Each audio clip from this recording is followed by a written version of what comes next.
Prepárate para conocer los sucesos de la independencia de los Estados Unidos. Toma nota de estas preguntas y respóndelas al finalizar el programa. 1. ¿Por qué se enfrentaban Francia e Inglaterra? 2. ¿Qué suministró Francia a los colonos americanos?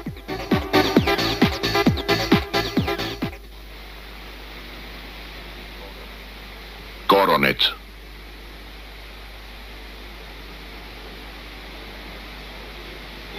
WGBH, Boston, presenta, en asociación con el Museo de Arte Metropolitano,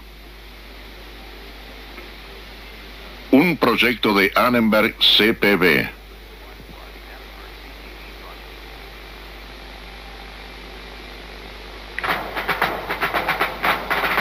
Eran colonias que se gobernaban a sí mismas, ignoradas por la madre patria año tras año, hasta que surgieron nuevas leyes para tenerlas bajo control. Ahora ellas estaban violando esas leyes y habían decidido continuar violándolas.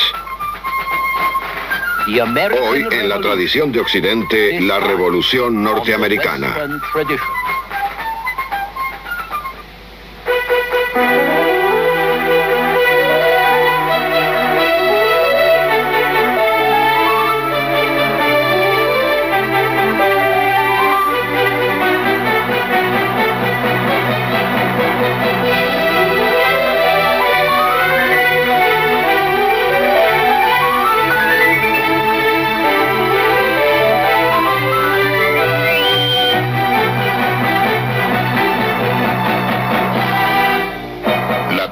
De Occidente.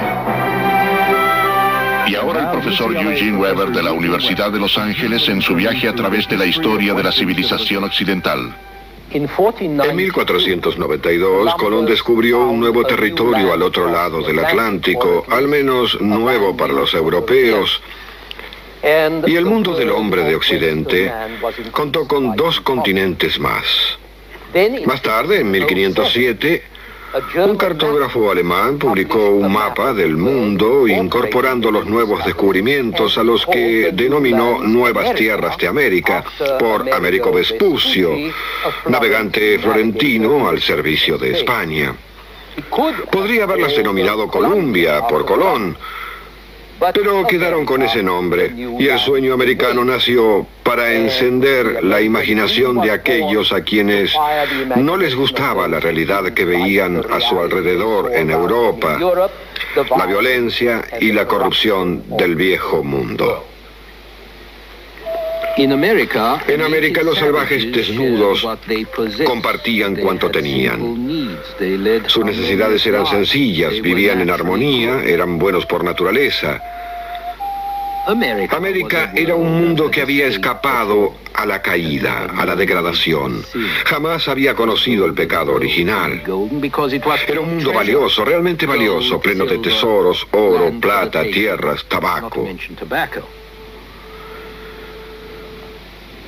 El salvaje, noble y feliz jamás existió, por supuesto. Y los habitantes que sí existieron, pronto fueron exterminados mediante guerras, enfermedades y explotación.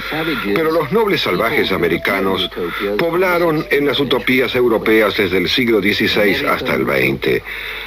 La utopía americana llegó a formar parte del estado consciente del europeo. En los grandes llanos, la vida americana parecía más cercana a Dios y a la naturaleza, más sencilla, más humana.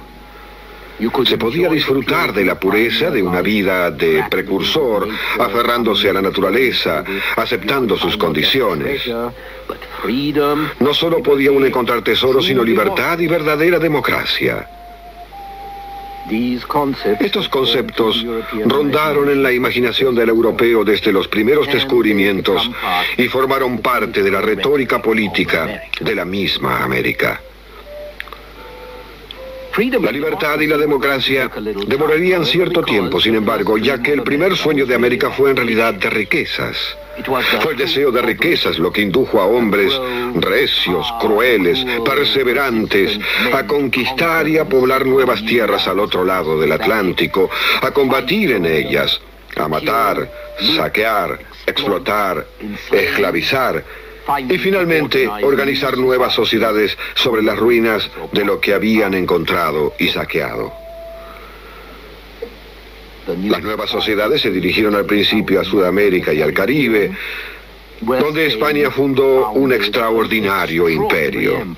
El imperio fue burocrático, próspero, estable, sofisticado, no más opresivo que España, con menores impuestos que España, más adelantado que España, y por cierto, más adelantado que las tierras menos atractivas situadas al norte.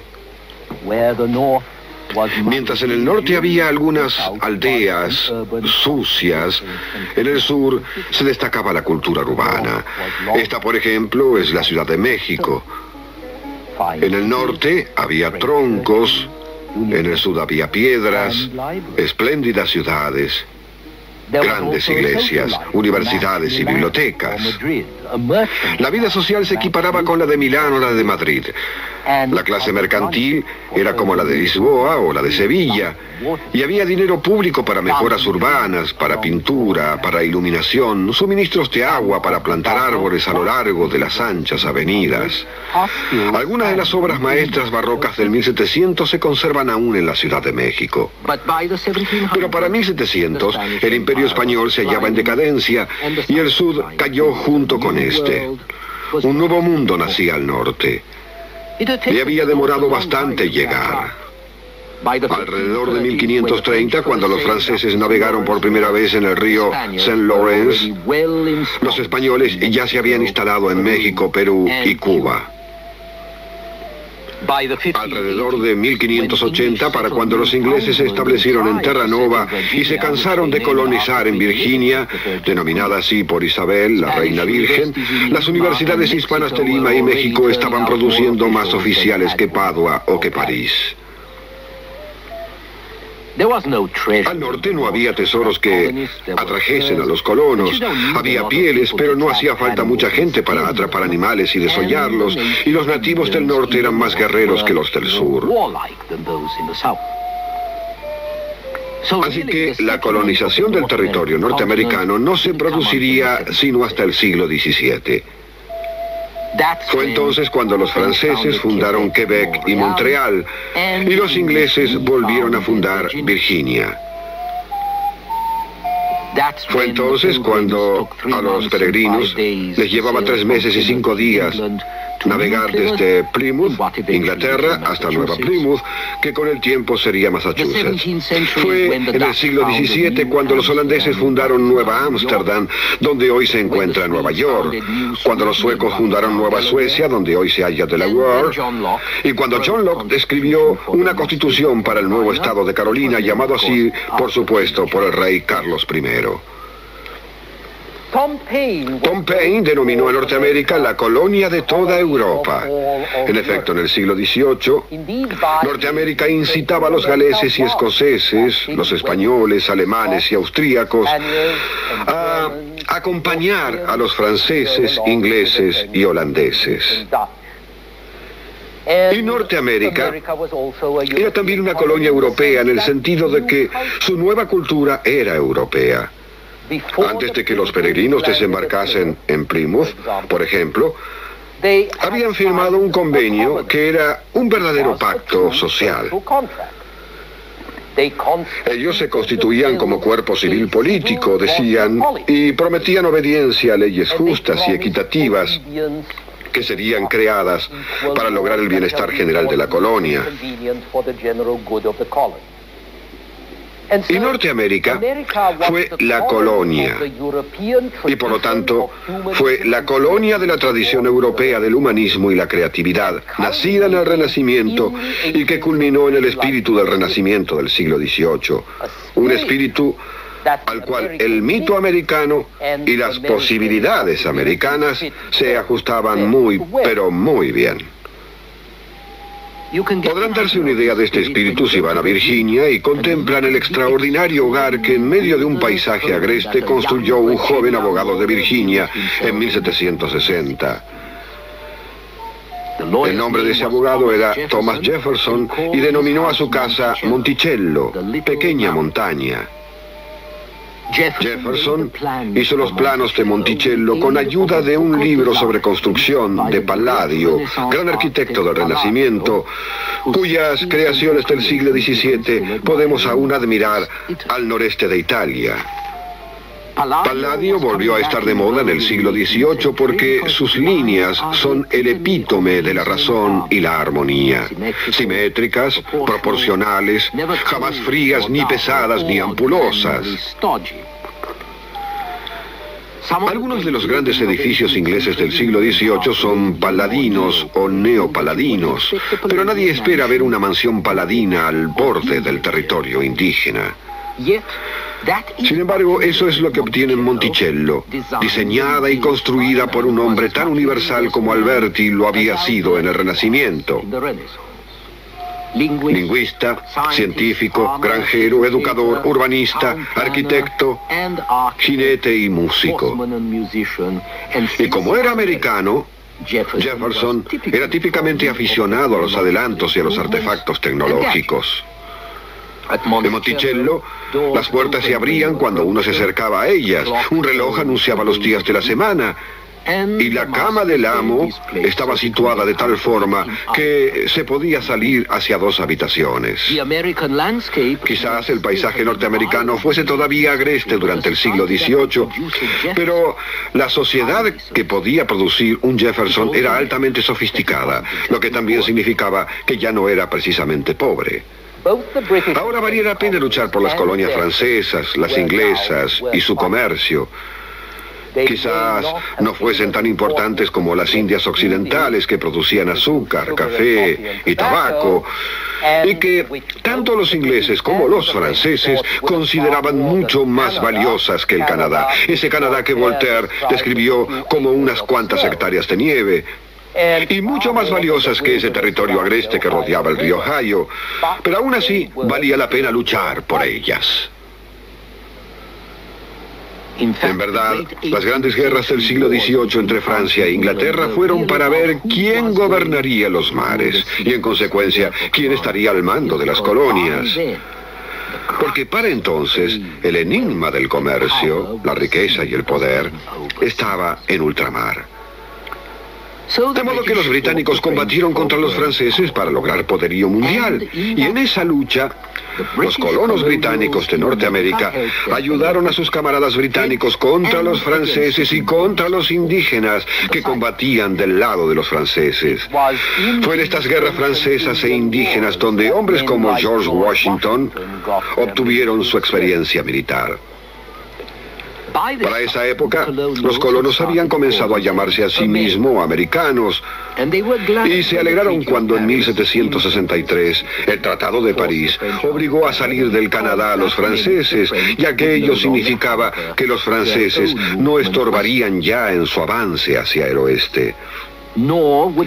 Tampoco estarían los franceses para armar ni ayudar a los indígenas para resistir el avance colonial en territorio indígena. Pero cuando los franceses fueron expulsados, los británicos, que habían sido considerados como protectores, comenzaron a parecer opresores, o al menos una molestia, ya que los británicos no querían tener problemas con sus desobedientes hijos americanos. Ellos no querían que los americanos invadieran territorios indígenas y causasen conflictos que costarían dinero. Y lo que es peor aún, los británicos, que aquí vemos altivos mirando un mapa de América del Norte, los británicos querían ponerles impuestos a los americanos por servicios que ellos, los ingleses, les suministraban, servicios que los americanos consideraban que podían suministrarse a ellos mismos. Los británicos querían dominar la economía colonial en beneficio de su propia patria, querían controlar el comercio al viejo estilo, pero los norteamericanos eran comerciantes libres. Así que casi inmediatamente después de firmarse el Tratado de París, los ingleses y los norteamericanos comenzaron a disputar y 12 años después comenzaron a luchar. Esa fue la Revolución Norteamericana. A veces se dijo que la Revolución Norteamericana fue 10 años de altercados y 8 de guerra, pero en realidad las raíces de la Revolución se implantaron con los primeros asentamientos británicos en Norteamérica. Hay libros que enfatizan el hecho de que casi la mitad de la historia de este país se refiere a un periodo de dependencia con Gran Bretaña. Esto es cierto, por supuesto, pero da también una impresión falsa, ya que, por un lado, la dependencia cultural norteamericana con Europa en general y con Inglaterra en particular no se limitaba al periodo colonial, sino que se extendía mucho, mucho más allá. Y por otro lado, se podría decir que las colonias norteamericanas eran mucho más independientes políticamente desde un principio. En general, el periodo colonial es la historia de colonias autogobernadas que fueron ignoradas por la madre patria década tras década. Luego, bastante tardíamente y al parecer de los colonos, bastante repentinamente, se efectuó un intento de cambiar las cosas, de obtener un control eficaz sobre los asuntos coloniales mediante administración e impuestos. El intento fracasó, como fracasa un padre tratando de controlar a un hijo crecido que jamás conoció la disciplina. La Inglaterra, además de los siglos XVII y XVIII, estaba políticamente dividida. Había padecido guerras civiles en el siglo XVI y rebeliones a principios del siglo XVII. Pero los ingleses nunca se interesaron mucho en administrar y controlar a sus colonias. Y cuando intentaron controlarlas, eso despertó resentimientos.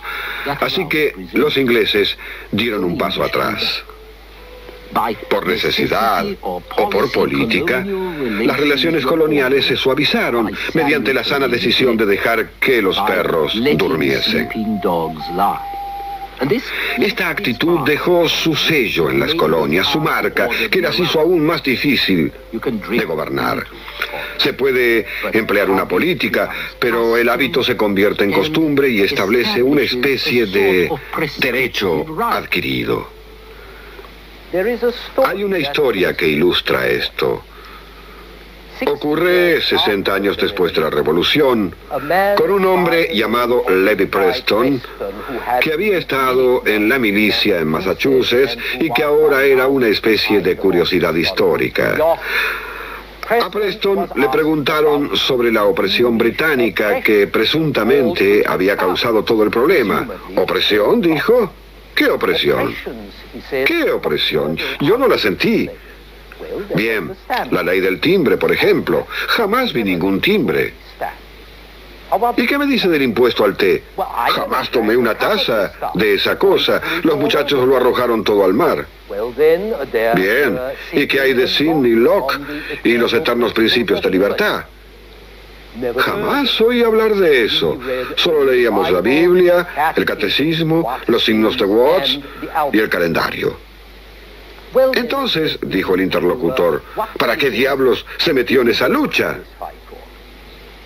Joven, dijo Preston, lo que nosotros pensábamos era esto. Nosotros siempre nos habíamos gobernado solos. Siempre nos propusimos gobernarnos solos. Y ellos se propusieron oponerse y estuvieron en desacuerdo.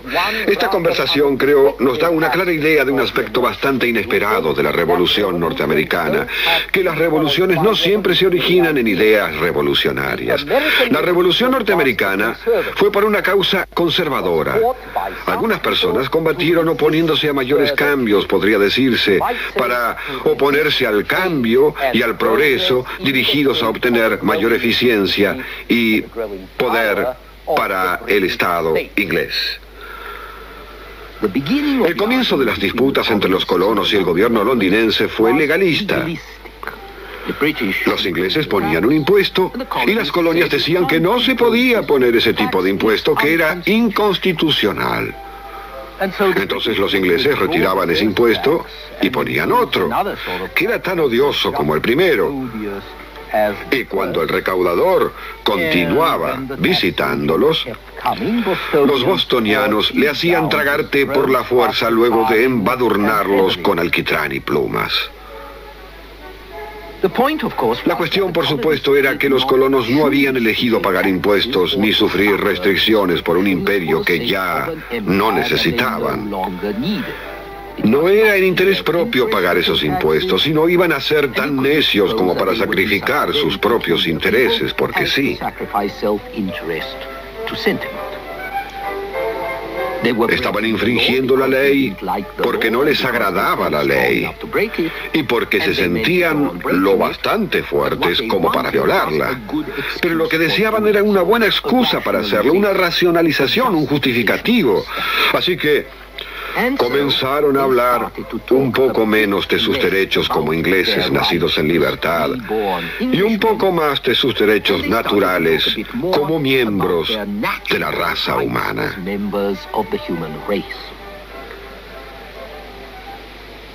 La ley natural era un terreno mucho más seguro, era ambigua, tenía estilo. Era justo lo que los patriotas necesitaban. La ley natural era moral, ya que se basaba en la fe en Dios y en la perfección de su creación. Negaba la autoridad de cualquier gobierno que no contara con la aprobación de los gobernados y estaba, por así decirlo, en el aire. No necesitaba ser discutida, no necesitaba justificación. La gente por lo general la aceptaba en conjunto como una verdad evidente. Aún así, el argumento revolucionario no se apoyaba del todo en los derechos naturales. En realidad, para comenzar, los líderes de la revolución tenían ciertos problemas en decidir qué derechos estaban defendiendo, si los derechos ingleses o los derechos humanos. Así que intentaban de todo un poco. Los líderes de la revolución estaban indecisos sobre si el opresor era el rey Jorge o el Parlamento. Presentaban un recurso al Parlamento por la opresión del rey. Presentaban un recurso al rey por la opresión del Parlamento. Presentaban recursos, apelaciones basados en cartas de privilegio coloniales que dirigían a la corte. También presentaban recursos por las clásicas virtudes tan estimadas en el siglo XVIII, y un patriota de Rhode Island instó a los habitantes de ese lugar a despertar, como él decía, todo cuanto fuese romano en la Providencia.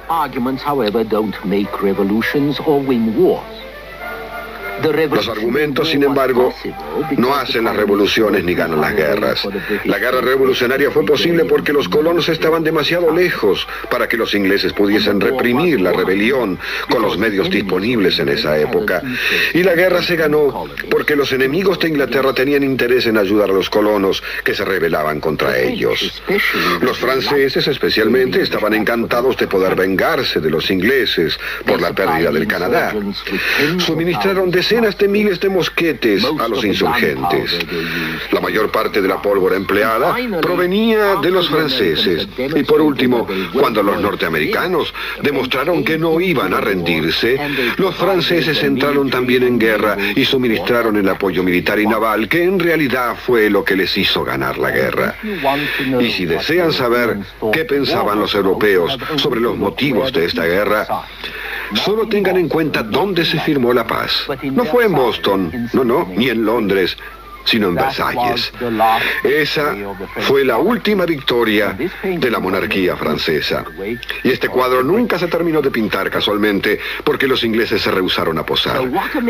Así que lo que los norteamericanos denominaron la Guerra de la Independencia solo se ganó luego de una larga lucha en la cual la ayuda francesa y la incompetencia inglesa fueron decisivas y cuyo resultado fue en gran medida una cuestión de poder político europeo. En gran medida, aunque no totalmente, ya que si al final los colonos ganaron, fue porque a fines del siglo XVIII los principios económicos en los que se basaba el viejo sistema colonial estaban siendo dejados de lado, descartados por Adam Smith y sus seguidores en Inglaterra y por una nueva generación de economistas y filósofos en Francia.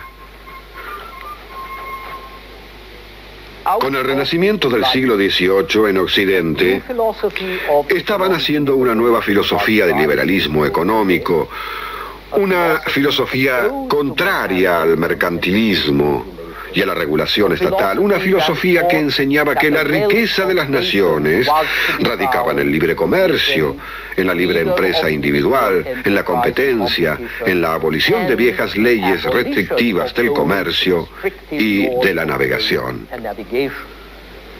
Y este movimiento de liberalismo económico formó parte del movimiento general del siglo XVIII por la reforma humanitaria y racionalista en Europa, lo cual significaba que los reformistas económicos habían hecho causa común con los reformistas moralizadores que rehusaban sancionar la coerción u opresión a los súbditos, inclusive a los colonos de América. De modo que tenemos aquí una coalición entre los comerciantes ingleses que se sentían con suficiente confianza como para no querer acercarse a los mercados coloniales, y el público inglés con confianza suficiente como para simpatizar con las ideas morales o filosóficas, lo que significaba que los ingleses estaban profundamente divididos en lo referente a los colonos, y los que apoyaban una dura política hacia los rebeldes norteamericanos pertenecían la mayor parte al partido estúpido, como podemos ver por su opinión sobre la guerra, afirmando una y otra vez que no fueron en realidad los norteamericanos quienes ganaron, que fueron los ingleses quienes perdieron. La próxima vez veremos la influencia de la Revolución norteamericana en Europa. Hasta entonces.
Revisa tus respuestas. 1.